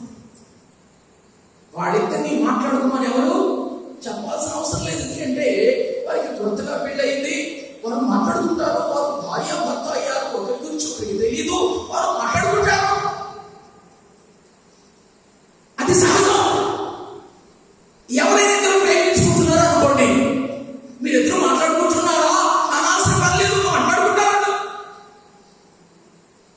ఈ రెండు విషయాల్లో ఇటు భార్య భర్త, లేదా ఒక ప్రియుడు ప్రియురాలు, లేదా పిల్లలు తల్లిదండ్రులు, పిల్లలు హాస్టల్లో ఉన్నారనుకోండి, ఏమా మీ అమ్మకి మీ నాన్నకి ఫోన్లు చేస్తున్నావా అనాల్సిన పర్లేదు, అడగాల్సిన పర్లేదు. ఏ కూతురు ఏ కొడుకు తమ తల్లిదండ్రులు ఫోన్ చేసుకోవడం చేసుకుంటూనే ఉంటారు. ఏమా మీ పిల్లలు హాస్టల్లో ఉన్నారు ఫోన్ చేసావా? ఏ తల్లిని అడగాల్సిన పర్లేదు చేస్తారు. ఎందుకు అని అంటే ప్రేమ. ప్రేమండి, ప్రేమ మాట్లాడేట్టు చేస్తుంది, ప్రేమ టచ్ లో ఉండేట్టు చేస్తుంది, ప్రేమ ఆలయం చూపి. అందుకే నేను అంటున్నాను, ప్రార్థన అన్నది బలవంతంగా చేసేది, ఒత్తిడితో చేసేది, మొక్కుబడితో చేసేది, ఎవరో చెబితే చేసేది కాదు. నీ అంతటా నీకే అది పుట్టాలి. ఎప్పుడు పుడుతుంది అంటే, దేవుడు నిన్ను ప్రేమించినప్పుడు, నువ్వు దేవుడిని అదే ప్రేమతో ప్రేమించినప్పుడు. దేవుడు నిన్ను నన్ను ప్రేమించడం రోజు జరుగుతుంది. కానీ నేను దేవుడిని ప్రేమిస్తున్నానా అన్నది, నేను ప్రార్థన చేస్తున్నానా అన్న దాని మీద ఆధారపడుతుంది. కాబట్టి చిన్న ప్రశ్న, మనలో ఇప్పుడున్న అందరం కూడా రక్షించబడినట్లయితే, సహవాసపు విలువలు తెలిసినట్లయితే, మూడవది ప్రార్థన చేస్తున్నామా? ఈ ప్రార్థన ఉదయం ఉప్మా తినే ముందు, మధ్యాహ్నం బిర్యానీ తినే ముందు, సాయంత్రం చపాతీలు తినే ముందు ప్రార్థన కాదు. నేను ఎవడైనా చేస్తాను, ఆ ప్రార్థనలు ఎవడైనా చేస్తాను. పరీక్ష రాయడానికి వెళ్ళేటప్పుడు ప్రార్థన చేస్తున్నావా? ఎవరైనా చేస్తారు, మధ్యన అందరు కాబట్టి. ఉద్యోగానికి వెళ్ళేటప్పుడు ఖచ్చితంగా గుడికొస్తావు, మోకాళ్ళతో మరీ ప్రార్థన చేస్తావు, చేయించుకుంటావు, అది అలవాటు. జబ్బు చేసిందా ఖచ్చితంగా ప్రార్థన చదువుకుంటూ వస్తుంది. ఇది కాదండి నేను మాట్లాడేది, ఇది కాదు. మరి ఏంటి అంటే, దేవుని మీద నీకు సహజ సిద్ధంగా ప్రేమ ఉట్టి పడుతూ ఉంటే, ఆయనతో మాట్లాడకుండా నేను ఉండలేను అన్న స్థితికి నువ్వు వచ్చేస్తే, ప్రార్థన నీలో అంతర్భావం అయిపోతుంది. ప్రార్థన చేయకుండా ఉండలేవు. ప్రార్థన చేయమని ఎవరు నీకు చెప్పాల్సిన అవసరం లేదు, నువ్వు చేస్తావు. ఆ ప్రార్థన దేవుడికి స్తోత్రం. ఆ ప్రార్థన భోజనం చేసేటప్పుడు, పడుకునేటప్పుడు, లేచేటప్పుడు కాదు. ప్రతి నియమితమైన వేళ, నియమితమైన చోటు, నియమితమైన క్రమం, ఈ మూడు ఉంటాయి ఆ ప్రార్థనలు. ఈ మూడు చెప్పేస్తే నీకు ప్రార్థన గురించి విషయం అర్థమైపోతుంది. నీలో నాలో అవి ఇప్పుడు ఉన్నాయనేది తెలిసిపోతుంది. నియమితమైన చోటు అనగా నువ్వు ప్రార్థన చేసేటప్పుడు, నీవు వ్యక్తిగతంగా చేసే ప్రార్థన సమాధి, కుటుంబ ప్రార్థన కాదు, భోజనం దగ్గర ప్రార్థన కాదు, సాయంత్రం కుటుంబ ప్రార్థన చేసుకుంటే రాత్రి ప్రార్థన, ఇది కాదు నేను మాట్లాడేది. నువ్వు రక్షించబడిన నువ్వు నీ దేవునితో, నీ ప్రియుడైన దేవునితో, నీ రక్షకుడైన దేవునితో, నీ ప్రభువైన దేవునితో ఒంటరిగా వ్యక్తిగతంగా నీ మట్టుకు నువ్వే చేసుకునే ప్రార్థన. దానికి ఒక ప్రత్యేకమైన చోటు ఉందా మీరు అనొచ్చు. అదేంటండి ఒక చోటు ఉంటే నేను ఆ దేవుడు ప్రార్థన వింటాడు, నేను అలా అంటానులే, ఆ ఉద్దేశంతో అంటలేదు. ఎక్కడ నుండైనా ప్రార్థన చేయొచ్చు, కానీ ప్రార్థన అనేది నీకు క్రమశిక్షణ అయిపోయింది అని చెప్పాలంటే నీకు ఒక ప్రత్యేకమైన నియమితమైన చోటు ఉండాలి. నువ్వు ప్రార్థనకు వ్యక్తిగతంగా ప్రతిరోజు ఆ టైంకి అక్కడ ఉంటావు. కావచ్చు, లేదా మిద్ది కావచ్చు, పొలంలో గడ్డు కావచ్చు, లేదా పచ్చిక బయలు కావచ్చు, మనుషులెవరు నేను ఇబ్బంది పెట్టిన చోట, నేనెవరో డిస్టర్బ్ చేయని చోట, అది ఎక్కడైతే అక్కడ ఆ చోట నువ్వు ఎందుకని ప్రార్థన చేస్తావు? యేసు ప్రభువుని అడగండి, అలాంటి చోట ఆయనకుందా? ఉంది. ఆయన ప్రతి రాత్రి పూట ఒలీవల కొండ వారున అది అనుచు అక్కడ నియమిత చోటులో ఆయన ప్రార్థన చేస్తున్నాడు. అలాగే దానియేలుని అడగండి, ఆయన తన మిద్దె మీద యెరూషలేము వైపు కిటికీలు తెరిచి అది ఆయన చోటు. నువ్వు ఇస్సాకును అడగండి, అతడు పర్వతంలో. నువ్వు దావీదుని అడగండి, నా మంచము అని అంటాడు. నా మంచము మీద నేను ప్రార్థన చేస్తుంటే నా పలుకు తడిచిపోయింది అంటాడు. కాబట్టి ఆయన గది ఇలాగున పరిశుద్ధ గ్రంథములో భక్తులకు ఒక నియమితమైన చోటు ఉంది.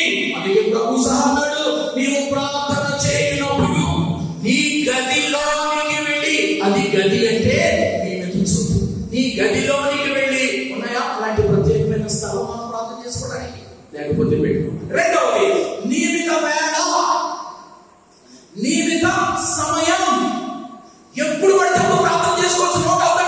కానీ నీ జీవితంలో ప్రార్థన క్రమశిక్షణ మారిపోయింది అనడానికి నియమిత చోటుతో పాటు నియమిత వేళ కూడా. మామూలు పరిస్థితుల్లో ఆ టైంలో ప్రార్థనలో ఉంటారు. మిన్ను విరిగి మీద పడితే ఒకవేళ డిస్టర్బ్ అయితే ఆ రోజు నువ్వు వేరే పని మీద వెళ్తావు, ఆ ప్రార్థన ఇంకొక టైంలో చేసుకుంటావు. కానీ సామాన్యమైన పరిస్థితుల్లో నువ్వు ఆ చోట ఆ గంటలో ప్రార్థన ఉంటావు. మన ముస్లిమ్స్ ఎదురు నేర్చుకోవాలండి, కనీసం ఈ విషయం నేర్చుకోవాలి. వాళ్ళు ప్రయాణం చేస్తూ ఒక స్టేషన్ వస్తే రైల్వే స్టేషన్ లో అక్కడ దిగిపోయి మెక్కా వైపు ముఖం తిప్పి ఆ 2-3 నిమిషాలు అక్కడ ప్రార్థన చేస్తుంటాడు. నీకు అర్థమవుతుందా? నియమిత చోటు, నియమిత వేళ. అదే అతను ఇంట్లో ఉంటే తనకు చోటు ఉంది, అదే ఇంట్లో ఉంటే తనకు ఒక టైం ఉంది. మనకేంటి? కాబట్టి నార్మల్ లైఫ్ లో ఒక స్థిరమైన చోటు, నార్మల్ లైఫ్ లో ఒక స్థిరమైన వేళ, గంట, అది 30 నిమిషాల 45 నిమిషాల గంట మనకు ఉండాలి.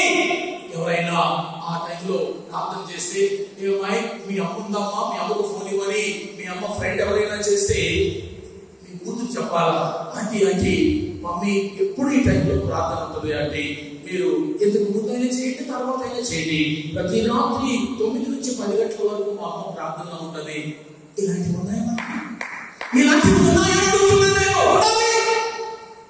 ప్రేమ కొన్నేటి అనే వ్యక్తి అతడు నియమిత చోటు ఉంది, నియమిత వేళ ఉంది అన్నట్టు.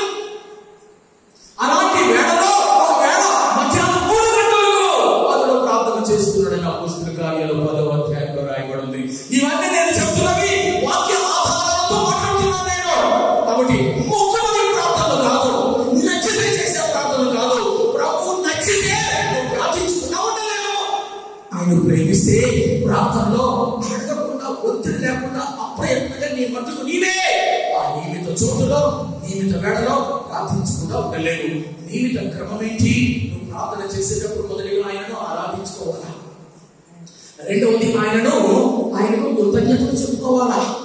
దేవుడు ఏమై ఉన్నాడో అది ఆయనకు తిరిగి చెప్పడం ఆరాధన. దేవుడు ఇది వరకు నీకు ఏం చేశాడో వాటిని బట్టి థ్యాంక్స్ చెప్పుకోవడం కృతజ్ఞత. దేవుడి నుండి నీకు ఏది అవసరమో ఆయన ముందు వేడుకోవడం ప్రార్థన. ప్రార్థన, కృతజ్ఞత, ఆరాధన. ప్రార్థన, కృతజ్ఞత, ఆరాధన. మోకరించినప్పుడు ముందు ఆరాధన రావాలి, ఆ తర్వాత కృతజ్ఞతలు రావాలి, ఆ తర్వాత ప్రార్థనలు రావాలి. ఇది క్రమమైన ప్రార్థన. ఒక స్థిరమైన స్థలంలో, స్థిరమైన వేళలో ప్రతిరోజు నువ్వు ప్రార్థన చేసే లక్ష్యం నీకుంటే నువ్వు ప్రార్థన చేస్తున్నట్టు లెక్క. అంత మూలంగా నీకు భక్తి ఉంది అని లెక్క. అపోస్తలుల కార్యాలు 10వ అధ్యాయంలో భక్తి పరుడైన అన్న మాట మనం చూస్తాం. భక్తి, అతని భక్తి ఎందులో ప్రపంచంలో కనిపిస్తుందండి. అతడు చేసే యాచన సక్రియలలో, అతడు చేసే ప్రార్థనలో, అతడు ప్రకటించే సువార్త ప్రకటనలో, అపోస్తలులకు ఇచ్చే గౌరవంలో, దేవుడికి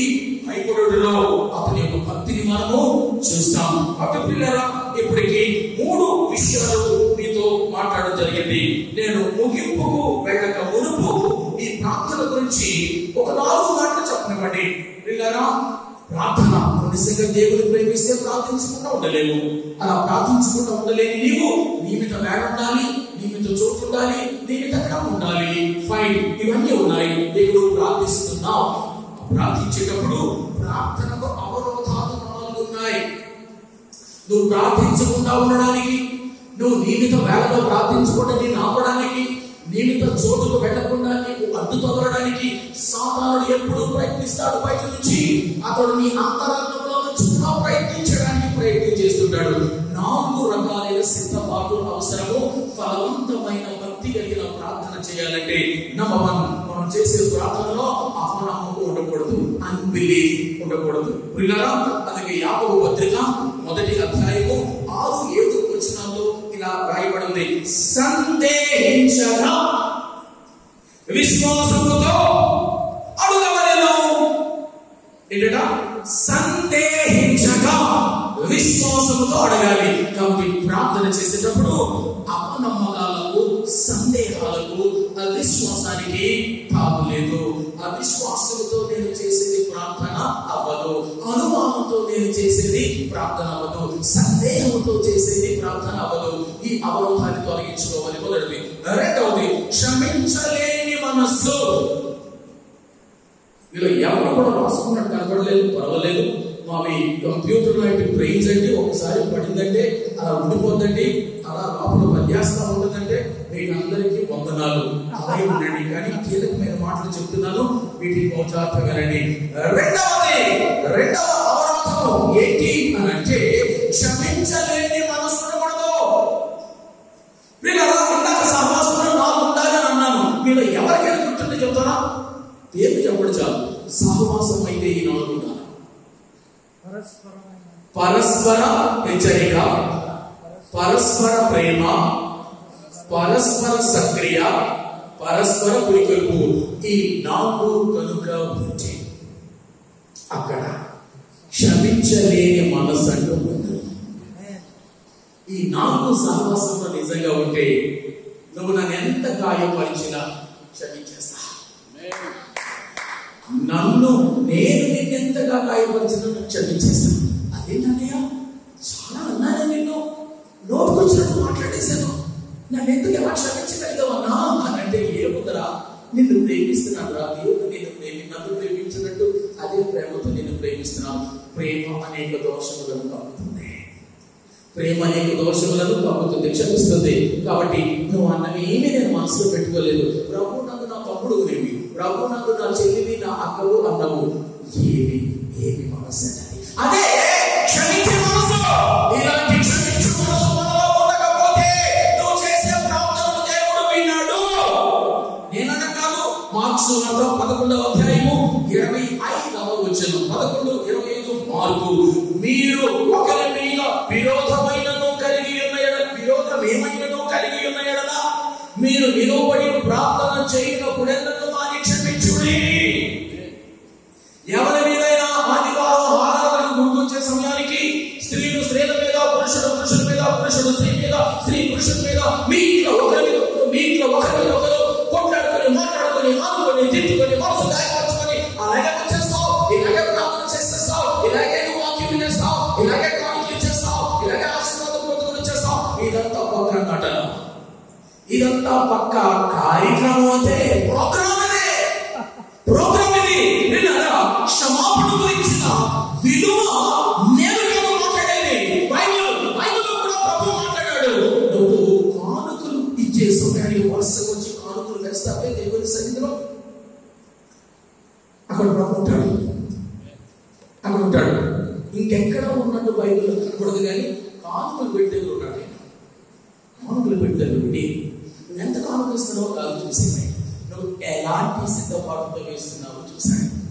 ఎలాంటి సిద్ధపాటు. ఆగమంటే వెంట ప్రభు, ఇంత మూట వచ్చి నేను కుండీలో వెళ్తాడు, ఇంత మూట కాదు అసలు. నీకు ఎవరి మీదైనా మనసు కష్టంగా ఉందా ఈ వారంలో, ఈ నెలలో? ఎవరైనా నువ్వు క్షమించే దానిలో ఉన్నావా? ఇక్కడ పెట్టుకున్నావా గుండెల్లో? ఉన్నదిలే ప్రభు, ఒక ఆమె ఉందా? నాకు కనపడుతుంది, అందుకే ఆపే. మరి కానుక వెయ్యొద్దా?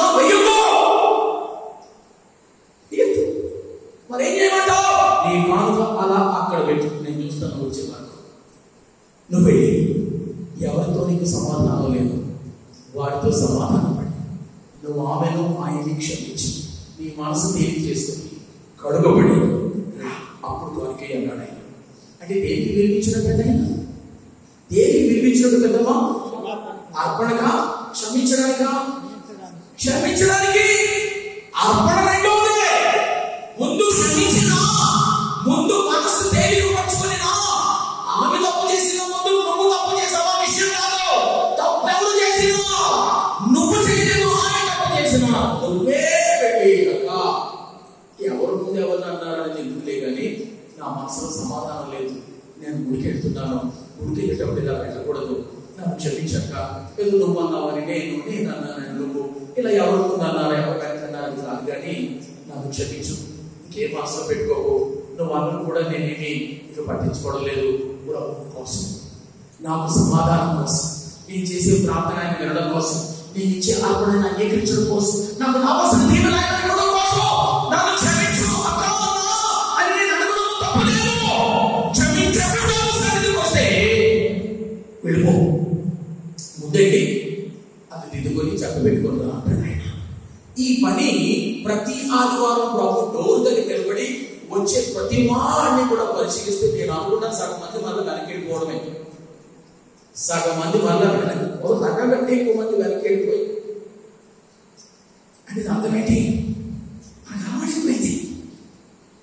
క్షమించలేని మనస్సుతోనే గుడికి చేయడం మనకు అలవాటైంది. కానీ అది మన ప్రార్థనకు అవరోధము అని ప్రభు చెప్తున్నాడు. క్షమించలేని మనస్సు ప్రభు కోసం క్షమించను. అర్థం చేస్తారు ఎవరు ఎక్కువ అన్నారు వద్దు, నా ప్రార్థన ప్రభు వినడానికి నేనే తొందరగా పడి అక్క అన్న నన్ను క్షమించు అని హృదయపూర్వకంగా క్షమాపడి దేవుని సన్నిధి లోకిలో క్షమించిన సిద్ధపాటుతో వస్తే నా ప్రార్థన వింటాడు, నా స్తుతి వింటాడు, నా ఆరాధన వింటాడు. మూడవది అతిక్రమం లేదా పాపం. అతిక్రమము పాపము నాలో ఏమైనా ఉన్నట్లయితే ప్రభువు నా ప్రార్థన వినడు. కీర్తన 66:18. కీర్తన 66:18. నా హృదయంలో నేను పాపమును లక్ష్యము చేసిన ఎడల ప్రభువు నా మనవి వినకపోవును. చాలా ప్రాముఖ్యమైన విషయం. ఎక్కడుంటున్నా మనం నిజమైన భక్తి చేసే వారికి ఉండాలంటే మన ప్రార్థన నిజమైనది ఉండాలి. మన ప్రార్థన నిజమైనది ఉండాలి అని అంటే పాపంలో ఉండకూడదు. ఒకవేళ నా కాలు జారిందా, నా చెయ్యి జారిందా, నా నోరు జారిందా, కన్ను జారిందా, నేనేం చేయాలి? ఒప్పుకోవాలి. గుడిలో వచ్చి ఒప్పుకోవడం తీరిగా ఇంట్లోనే గుడికి ఇంకా రాకమునిపే నువ్వు మళ్ళా ప్రత్యేక గదిలోకి వెళ్ళి ఈ ప్రతి పాపాన్ని ఒప్పుకోవాలి. రక్షించబడిన తర్వాత కాలు జారినా, నోరు జారినా, కన్ను జారినా మనమందరం కూడా అతిక్రమము చేసిన వాడు అవుతాం, పాపం చేసిన వాడు అవుతాం. పాపము కలిగి ప్రార్థన చేస్తే వినడు. పాపము కలిగి నువ్వు ప్రభు పనులు చేస్తే అది నీకే నష్టం. పాపము కలిగి నువ్వు మాటలు పడితే ఆయనకు చెందదు. పాపము కలిగి నువ్వు ఆరాధన చేస్తే ఆయన స్వీకరించడు. అందుకే గుడిలోనికి రాకమునిపే నీలో నాలో తేడా ఉందని, పాపం ఉందని, అతిక్రమం ఉందని గ్రహిస్తే లోపలికి వెళ్ళి పాపములన్నీ ఒప్పుకొని గుండె లోపల నుంచి యథార్థ పశ్చాత్తాపంతో ఒప్పుకొని ప్రభువు చేత క్షమించబడిన వాడు నేనండి. అప్పుడు మనం ప్రార్థన చేద్దాం, లేకపోతే వినడు. నాలుగోది దురుద్దేశాలు. దురుద్దేశాలు. ప్రార్థన అయితే బాగానే చేసావు, ఉద్దేశాలు మంచివి కావు. ఉద్దేశాలు మంచివి కాకపోయినా కూడా దేవుడు వినడు. ఈ మాట బైబిల్లో ఉంది. యాకోబు పత్రికలో 4:3 మీరు అడిగినను అనగా మీరు ప్రార్థన చేసినను మీ భోగముల నిమిత్తము వినియోగించుటకై దురుద్దేశంతో అడుగుతున్నారు కనుక మీకేమీ దొరుకుటలేదు. ఎంత పెద్ద మాట, ఎంత పెద్ద మాట. వారిని ప్రార్థన చేస్తాం కానీ ఉద్దేశం మటుకు దురుద్దేశం. దురుద్దేశాలతో ఏం అడిగినా, దురుద్దేశాలతో ఏం ప్రార్థన చేసినా ఆయన వినడు. పిల్లరా, మనుషులు పై రూపాన్ని ఎత్తును లక్ష్య పెడతారు కానీ ఆయన హృదయాలను, ఉద్దేశాలను లక్ష్య పెడతాడు. చెప్పండి, ఈ 4 మనం ప్రార్థన భక్తిలో అర్థవంతమైన ప్రార్థన చేయాలంటే ఈ 4 పట్టుకుంటాయి. ఈ 4టిని చేయాలి. ఈ 4టిని ప్రకటన చేసి మందిరానికి రా. ఈ 4టిని ప్రకటన చేసి నువ్వు నీ ఇంటిలో నీ నియమిత గడలో, నియమిత చోటులో, నియమిత గడలో ప్రార్థన చేయు. ఆయన వింటాడు.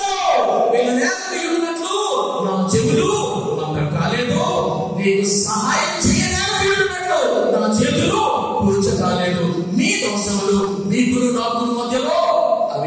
దూరంగా ఉంచాయి.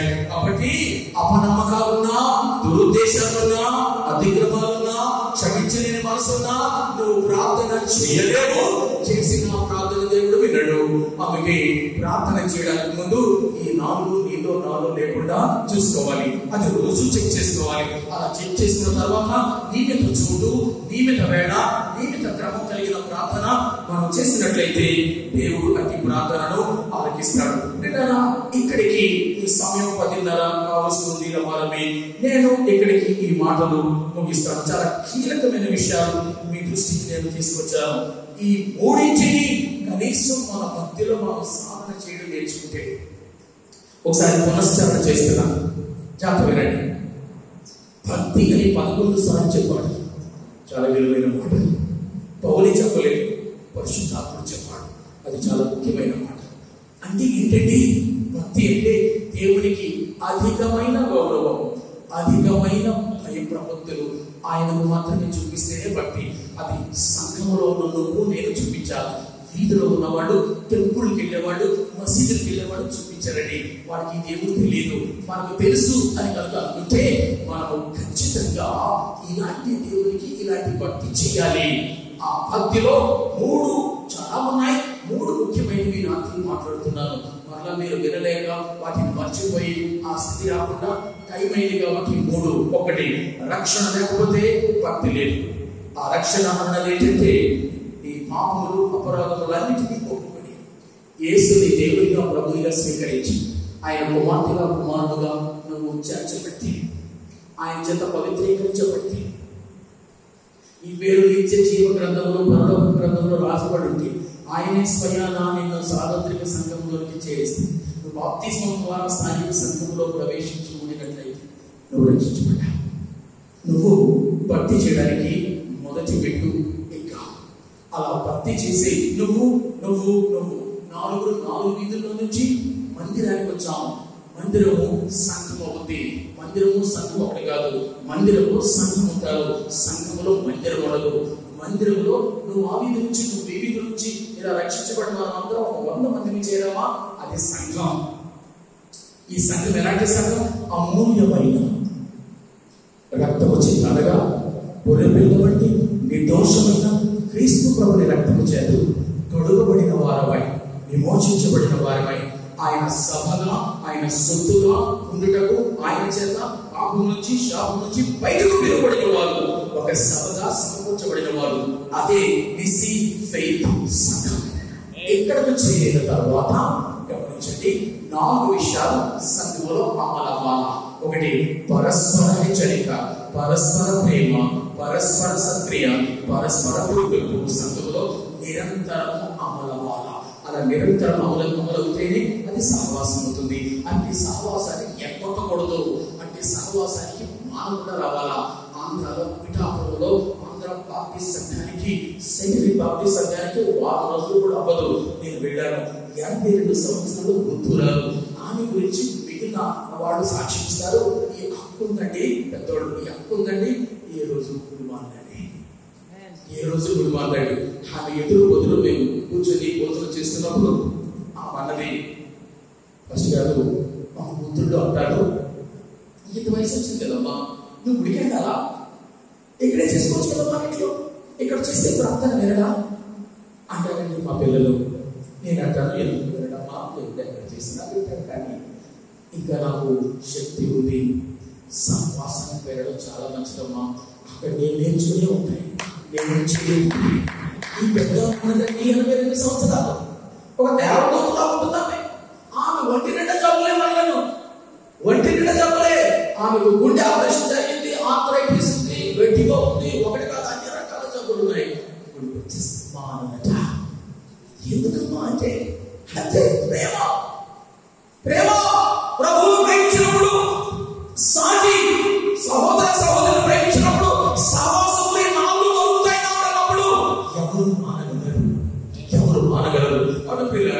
సహవాసాన్ని నిర్లక్ష్యం చేయకూడదు. ఇక 3వది, ఇలా నిర్లక్ష్యం చేయకూడదు, ప్రార్థన చేయాలి. ఆ ప్రార్థన కోసం నియమిత చోటు ఉండాలి, నియమిత వేగ ఉండాలి, నియమిత క్రమం ఉండాలి. ఈ ప్రార్థన చేసేటప్పుడు 4 అడ్డంకులు లేకుండా చూసుకోవాలి. ఏంటా 4 అడ్డంకులు చెప్పండి అయ్యా.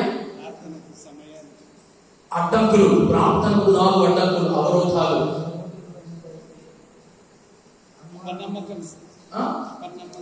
అపనమ్మకాలు ఉండకూడదు, అనగా సందేహాలు ఉండకూడదు. సందేహంతో చేసే ప్రార్థన అవ్వదు.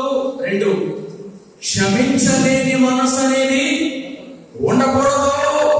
3, దురుద్దేశాలు ఉండకూడదు.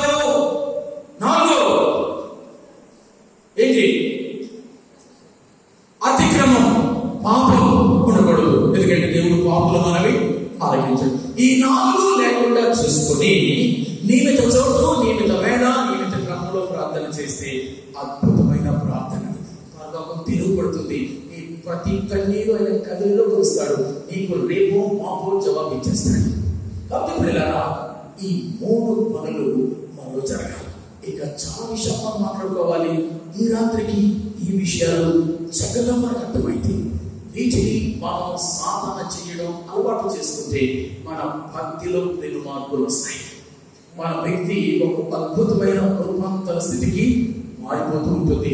ఇలా చేస్తూ ఉంటున్నప్పుడు ఎక్కడైనా దారి తప్పాం, ఎక్కడైనా పడ్డాం, ఎక్కడైనా వెనకడుగు వేస్తాం, పర్వాలేదు, హృది పనకలేదు. ఒకరినొకరు ప్రోత్సహించుకుందాం, ఒకరినొకరు బలపరుచుకుందాం, ఒకరినొకరు హెచ్చరించుకుందాం, ప్రేమించుకుందాం, పురిగొల్పుకుందాం, సత్క్రియ చేసుకుందాం. ఇవాళ నేను పడితే నువ్వు లేపుతావు, రేపు నువ్వు పడితే నేను లేపుతాను. ఈ రకమైన పరస్పర సహాయ సహకారాలు సంఘంలో జరిగితే ఎవరము కూడా భక్తుల నుంచి బ్రతకకూడదు. అందరము కూడా ప్రభు వచ్చే సమయంలో మధ్యాకాశాలలో ఈ 3 విషయాలు: రక్షణ, సహవాసము, ప్రార్థన. రక్షణ, సహవాసము, ప్రార్థన.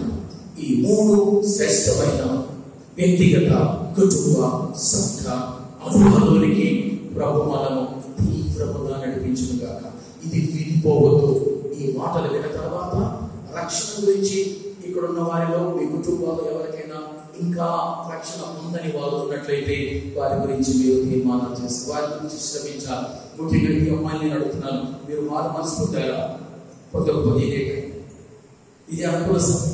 మీరు బాప్తిస్మం నమ్మాలి, రక్షణ నిర్వచనాలు పూర్తి చేయాలి, సంఘ కాపుల చేత పరిశీలించబడాలి, బాప్తిస్మం తీసుకోవాలి, ప్రభుని సన్నిధిలోకి రావాలి. పెళ్లిళ్ళ బాప్తిస్మాలు, చావు బ్రతుకుల్లో మంచం మీద ఉండే హడావులుగా తీసుకునే బాప్తిస్మాలు ఇది కదండి. ఇప్పుడే ఇక్కడే ప్రభు నమ్ముకోవాలి.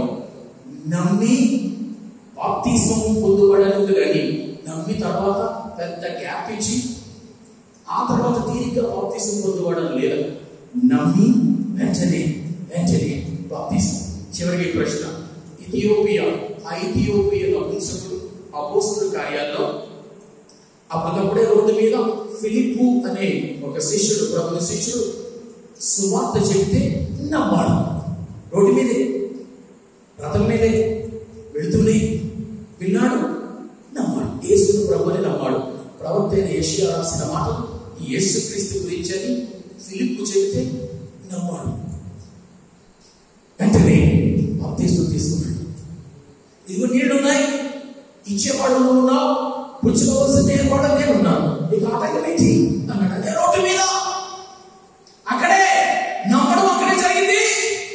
బాప్తిస్మం పొందడం కూడా అక్కడే జరిగింది. చాలా సంఘాలలో నమ్మడానికి బాప్తిస్మానికి ఆ నవసరపు కాలాన్ని పెడతా ఉంటారు. అవసరమే. నీ నమ్మిక నిజమైతే వెంటనే, నీ నమ్మికలో తేడా ఉంటే నమ్మికలు సవరించడానికి, నమ్మికల విషయంలో సాయం చేయడానికి కొంత టైం తీసుకో, కొంత నేర్పించు, కొన్ని తరగతులు పెట్టు, కొన్ని శిక్షణ తరగతులు పెట్టి ఆ నమ్మడం అంటే ఏంటో, రక్షణ అంటే ఏంటో నేర్పించు. ఆ యథార్థమైన రక్షణ అనుభవం, పాపం ఒప్పుకోలు, ప్రభువును దేవుడని నమ్మినట్లయితే, ఒప్పుకున్న పాపాన్ని క్షమించాడు విశ్వసించినట్లయితే, ఈ వాక్యపు నిర్వచనం ప్రకారంగా ఆమె అతడు పాటించినట్లయితే కొద్ది కాలపు పరిశ్రమతో బాప్తిస్మానికి డిసెంబర్ 31 రానక్కర్లేదు, బాప్తిస్మానికి జనవరి 1 రానక్కర్లేదు, బాప్తిస్మానికి ఈస్టర్ డే రానక్కర్లేదు, గుడ్ ఫ్రైడే రానక్కర్లేదు. ఎప్పుడు నువ్వు నమ్మితే, నువ్వు బాప్తిస్మానికి ఎప్పుడు సిద్ధపడితే అప్పుడే అది వెంటనే. కాబట్టి ప్రియులారా, రక్షణ, సహవాసము, ప్రార్థన, ఈ మూడు మన జీవితాల్లో అర్థవంతంగా ఈ మాట ప్రభు నేర్పించినట్టుగా చాలా సున్నితంగా, సునిశ్చితంగా, క్రమమైన రీతిలో అది మన జీవితాల్లో జరిగితే నువ్వు భక్తి చేస్తున్నా. ఆ భక్తి దేవునికి ఇష్టమైనది. అటు వారు వారి భక్తి యొక్క శక్తిని ఎరిగిన వారు ఉంటారు. అలా ఉన్నటి వారు పైకి భక్తి గల వారి వల్లే ఉండి దాని శక్తిని ఎరగని వారుగా ఉంటారు. అలా ఉండకూడదని దేవుడి దినాలు మనతో ప్రతి ఒక్కరితో మాట్లాడుతున్నాడు. కళ్ళు మూసుకుని చిన్న ప్రార్థన చేస్తాం. ఇక్కడున్న మనలో ఎవరైనా లేదా మీ కుటుంబాల్లో ఎవరైనా ఇక్కడ ప్రభు మాట్లాడిన ఈ రాత్రి కాలము ఈ ఉపదేశంలో విన్న తర్వాత ఎక్కడైనా లోచుంటే, ఎక్కడైనా పొదుగుంటే, నేను ఇక్కడ వెనకపడున్నాను, నేను పొదుగు పడున్నాను, నేను ఇక్కడ చాలా లోటు కలిగి ఉన్నాను నీకు అనిపిస్తుంది. దేవుడు ఆత్మ నీతో మాట్లాడుతున్నాడు. ఇప్పుడే ఇక్కడే ఈ సమయంలోనే నువ్వు చిన్న ప్రార్థన చేసుకో. ఆ తర్వాత ఇంటికి వెళ్ళిన వెంటనే దీర్ఘంగా ప్రార్థన చేసుకో. రక్షణ విషయంలో, సహవాసం విషయంలో, ప్రార్థన విషయం. ఇంక ఇప్పుడు నేను మిమ్మల్ని లేవమని అడగను, కానీ మీరు లేవద్దు. ఎవరు మట్టుకు వాడు ఎవరి శిరస్సును భావించి వాక్యం విన్నాం. ఇక నిర్ణయం నీది, తీర్మానం నీది. నీ జీవితం గురించి నువ్వు తీర్మానం చేసుకో. ప్రక్క వారి గురించి వారు తీర్మానం చేసుకుంటారు. ఏ తీర్మానం చేసుకోకుండా వెళ్ళిపోయావా నువ్వు దేవుడిని నిర్లక్ష్యం చేసిన వాడుగా అవుతుంది. నీ నష్టానికి నువ్వే ఉత్తరవాదికి కారణం. ప్రభు స్పష్టంగా చెప్పాడు, నిన్న తర్వాత కూడా నిర్ణయం చేసుకోకుండా వెళ్తావా, బ్రతుకు మారకుండా వెళ్తావు, రక్షణ పొందకుండా వెళ్తావు, సహవాసాన్ని గురించి నువ్వు పాటించకుండా వెళ్తావు, ప్రార్థన గురించిన బోధలు నువ్వు విని గ్రహించుకున్నా ఆచరించుకున్నా నిర్లక్ష్యంగా పోతావు. నాకేమీ నష్టం లేదు.